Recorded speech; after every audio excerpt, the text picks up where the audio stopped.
All right, everybody. This is Pastor Rob coming at you on my RevRobRodriguez.com podcast. And today I have my good friend Rob Lambert with me. Rob is from the Recovery House of Worship. Specifically, he's helping to pastor the church in the Bronx right now that's been meeting online.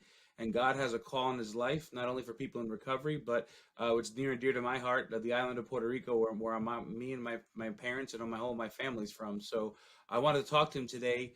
Rob, I want you to first, if you could share with us how you came to Jesus and talk about your road of recovery with the 12 steps and how you got associated with our house. Sure. First of all, thanks for having me, Pastor Rob. Good to be here.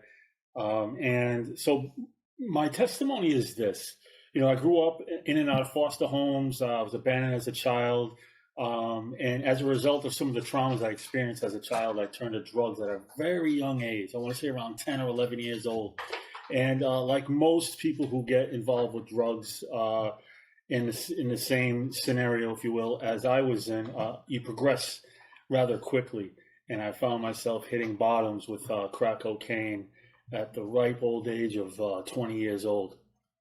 And so I found myself in the rooms of recovery and 12-step program. And, so I stayed clean, but my life was just not getting better. I had this void. I had this yearning for something more. And so I always was in search of something.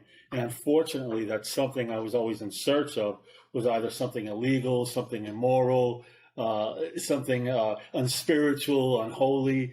And so I was in this 12-step program that asks me or directs me in one of the steps to seek a power greater than myself. And one of the problems with that concept is that you can seek any power greater than yourself. And subsequently, what I ended up doing was I just became my own higher power. And so my higher power was this imaginary thing that I made up in my mind, and therefore I had no real power when it came to changing the things in my life that I wanted to change.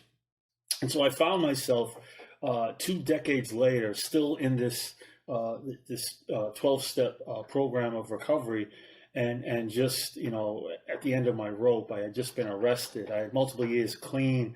I couldn't blame the drugs anymore, but my life was continuing to spiral out of control. And so I was at a 12-step function, and I heard this. We were having a speaker jam. It was a men's speaker jam, and I was at the home group, my home group, that was part of this 12-step program that I go to, this 12-step fellowship, and we were having what's called a speaker jam. And so what happens is you have a bunch of, it was a men's group, so we had a bunch of men from all over the country that would come in and share on various topics in recovery. And this one guy that was sharing was from Brooklyn, New York, and his name was Raymond R.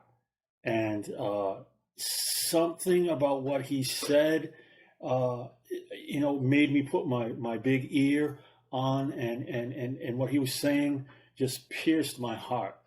And so I went up to him and had a conversation. And so he invited me to his home group, which was in Brooklyn, New York. I'm originally from Brockton, Massachusetts. I was living in Fall River, Massachusetts. Subsequently is where I got clean. And so I drove all the way to Brooklyn just to go to one of these 12-step meetings that was Raymond R's home group. And come to find out, he was a pastor. And but he definitely had the power of God with him. And so there was just something different about him. There was something different about the way he walked, the way he talked, how he shared. And so I was attracted to that. Now I know, looking back, that it was the Holy Spirit leading me here. Long story short, a couple of moves, and I ended up moving to Brooklyn, New York, and becoming a member, getting saved, getting baptized, and become a member of Recovery House of Worship. That was 12 years ago, a little more than 12 years ago. And so I've served in this fellowship, wore many different hats. Was on the worship team. I started a nonprofit called Trampled Rose Productions, where I put on these musicals that spoke to people in recovery the gospel of Jesus Christ in a language that they could understand. That's what's unique about this ministry, is that we believe in Jesus Christ. But we believe that just as Jesus chose to use Ananias to remove the scales from Paul's eyes, Jesus chose to use the 12-step fellowship to remove the scales from my eyes, and many people just like me, and so and we believe that wholeheartedly, and so we remain in recovery, in the rooms of recovery, and going to meetings and speaker jams, and we're able to speak the language that people in recovery can understand, and that's the gospel of Jesus Christ, and we speak it in the language of recovery, and we basically. We are a light in the room, and just as Jesus called us to do. We're not doing anything spectacular other than being who we are, which is people in recovery who have found the hope and the power that is found in Jesus Christ, and we share it with others. Yes, I got to be a part of one of those. I really enjoyed that. I got to help out with Born in Brockton, Born Again in Brooklyn. I got to be the hype. Oh, you're awesome, man. Well, that's right. That was good. My kids and my wife, and we still have the T-shirts. Oh, so yeah, we enjoyed that. Nice. That was fun. Yeah, it really did speak to the people in the room, and it wasn't outdated. It spoke exactly to the audience that was there, which is really good. Awesome. But yeah, I think that's the thing. There's this stigma about people in recovery, like they're this subsection that no one knows about. Like the biblical word for addiction is idolatry. We all got it. We all got a problem. Absolutely. And I believe that's why I love working with people in recovery. I love speaking to people in recovery, because I feel like on both ends, for me and for the person that I'm speaking to, it's a real conversation. Like there's less walls because we're used to sharing. And sometimes that scares people, Rob. You know that. Like sometimes people are not used to that you're that open about stuff, and sometimes they get a little embarrassed, but you're like, dude, I'd rather be real. I'd rather let you know exactly where I'm coming from, and then I know where you're coming from, and so I really appreciate that testimony. Absolutely. So Pastor Raymond Ramos, he's the founder of the Recovery House of Worship church planting movement, and that's an organization that you and I are both very intimately affiliated with, and I'm excited about what God has done. I got to help start the church in the Bronx, and and it was going really well. And then COVID hit, but then you guys took up the mantle and continued to have things online. And so, let me know how you're affiliated with the church in the Bronx, what you were doing before COVID, and what you guys are doing now. Sure. I was a member of Recovery House of Worship in Brooklyn, and my wife and I. We're planning on buying a house, and because of the cost of living here in New York, the best bang we could get for the buck was in the Bronx, and and so we started to attend the Bronx Recovery House of Worship, and as a result of preparing for this move that we wanted to make and purchasing a home, and when I went to the Recovery House of Worship in the Bronx. I just felt like I could help somehow. There was just something, something drawing me to. I felt like there was something missing. I felt that there was a need. I couldn't really put my finger on it, and I said, "Well, let me see, how I can, what I can do." And so I offered to start teaching, simple Bible studies, and that's where it started, and and eventually led to doing announcements, and I had been on various worship teams in the Bronx as well as Brooklyn, so I would always take part in that, whether it be playing drums or singing or doing a solo or whatever. But I started to find myself more and more behind the pulpit with announcements and things of that nature, and one day I found myself at the pulpit preaching, and I have a lot of experience with speaking in the 12-step program that I go to. I've been in this 12-step program for almost 33 years now, and so I have a lot of experience with with speaking and sharing and giving information. And so I think in the combination of how of the gift mix that God has given me, and the experiences that I've had that led up to this, I found myself, behind the pulpit and preaching for the first time about a year and a half ago, maybe a little longer, about a year and a half ago. And so, every other month or every month, I would find myself at the pulpit and was able to preach. And I really enjoyed it.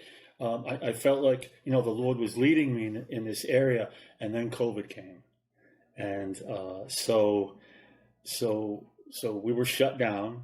Like most churches were shut down, and so we immediately, the Recovery House of Worship church planting movement immediately started using technology like a lot of churches, and we started having service on Zoom and platforms such as that. And so we noticed that more people were actually coming, and people that wouldn't come into the building were coming to Zoom, and we're finding Jesus Christ through the Zoom platform. And so what was started a few months, maybe 6 to 8 months after we started on Zoom, a decision was made that we were going to start an online church, Recovery House of Worship online, and the churches that were already established could make the decision if they wanted to be a part of this online church and just have campuses. And Bronx was one of those. And so the Bronx Recovery House of Worship is now part of the Recovery House of Worship online, but has its own campus. And as the rules begin to change in New York, and we start to live, somewhat more normal lives, we'll be doing things in the Bronx as a campus, but going to church online with the online church. So, yeah, I got to speak there a few weeks ago, and I really enjoyed. I mean, to me, it was really awesome because the simplicity of it. There's some announcements, you get into the preaching, and then there's a great discussion time afterwards, which I think is so needed, and it's so easy to access. You don't have to take a train or walk 20 blocks. You literally just log on. And it's been awesome. And then not only that, just because of the reach of the Recovery House of Worship right now, depending on the time where you're at, you could join from another country. We have Recovery House of Worship in London, and sometimes they can stay up late or or early. I don't know which way that works, but right. they could be with us. We'll be dressed, but they'll be in their pajamas or yeah. But it doesn't matter. We all can come on, so it's really a neat opportunity. But God's been calling you to something specific, and you and Wanda feel God is calling you to the island of Puerto Rico to see people come to Jesus Christ. I want you to tell me about that. Sure. Back in 2018, I went to Puerto Rico, and this was after the hurricane, and so I wanted to do something, and I just wanted to help, and so I got as many donations as I could from friends and family, put together a little chunk of change, and ordered a bunch of solar lights on Amazon.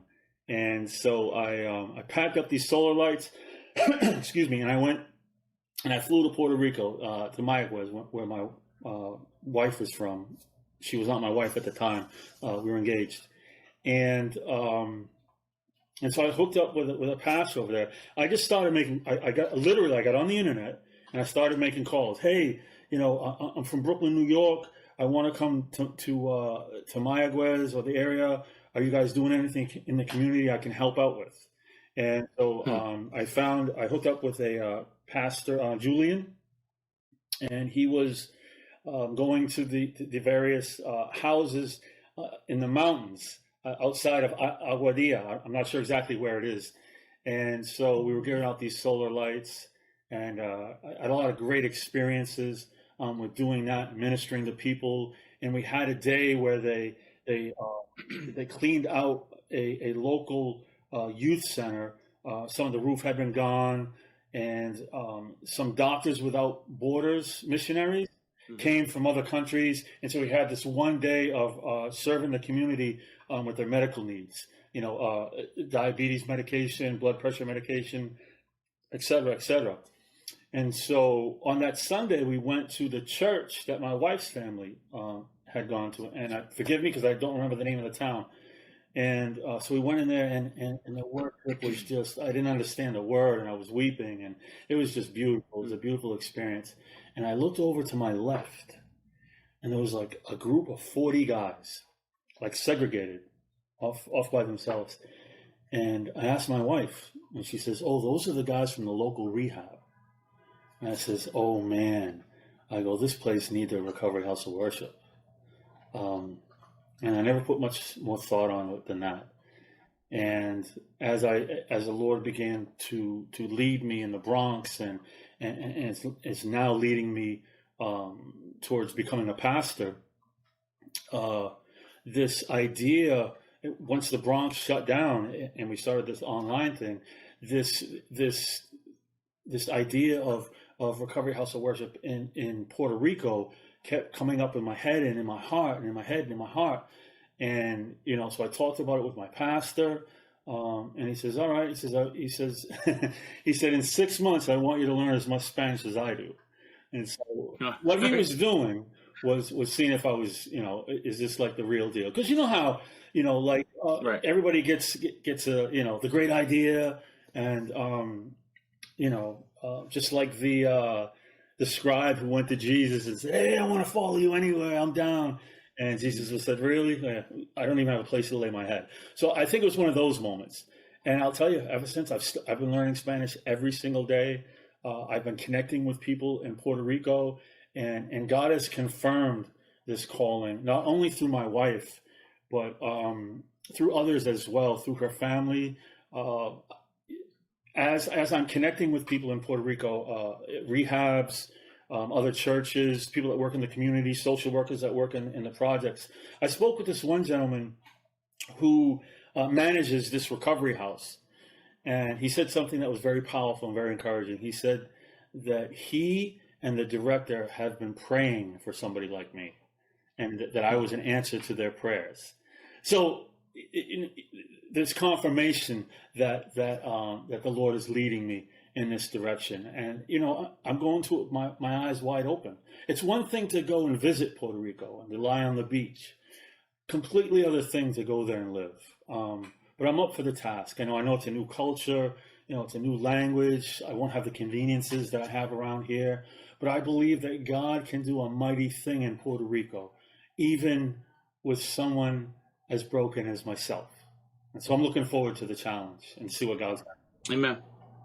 So you're taking a trip, right? That's coming up. Yes, I'm taking a trip July 23rd. I'll be landing in San Juan, and there's actually a Puerto Rican convention in the 12-step program fellowship that I go to. So I'll be spending a couple days in San Juan, just connecting with people in recovery in Puerto Rico, in San Juan. From there, that Sunday morning, I'm going to drive to Mayagüez, and we're going to be working with the community. And I've connected with a couple social workers as well as another pastor. And the plan is to go there and just love on people, cook for them, have a barbecue.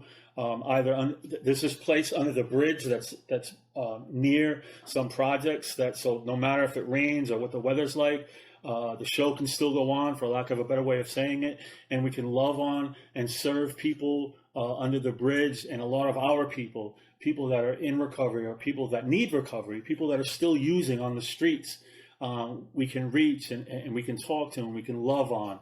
And so I'm going to do that the first week of August. I'll be in Mayagüez and just loving and serving on people.